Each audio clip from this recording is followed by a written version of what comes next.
Firmata l'intesa tra Regione e Comune sul nuovo ospedale di Padova, saranno due le strutture, una nella zona di Padova Est, l'altra frutto della ristrutturazione del vecchio ospedale Giustinianeo. Costo totale 700 milioni, si prevedono 8 anni di lavori. Sentiamo l'intervista di Francesca Ferrari al governatore Luca Zaia.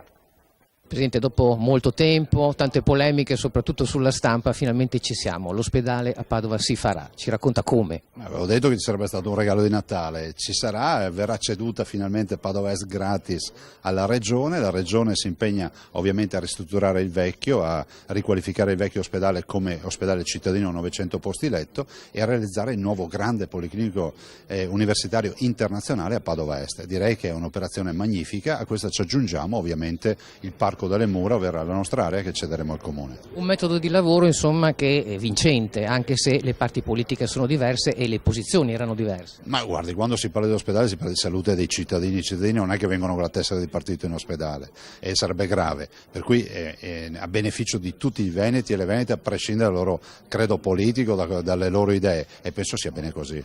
I tempi, Presidente, oggi avete firmato, quando si comincerà? Ma guardi, le dico 3 anni, 3 anni e mezzo per le ruspe, ci dicono i tecnici, e poi direi che se si fa veloce in 8 anni da oggi si dovrebbe avere il Policlinico Universitario nuovo. È un po' la tempistica che abbiamo per tutti gli ospedali. Del resto stiamo parlando di un'operazione da quasi 700 milioni di euro se mettiamo assieme il nuovo Policlinico con il vecchio Policlinico ristrutturato. A proposito di soldi, come troverete questi finanziamenti? A Roma.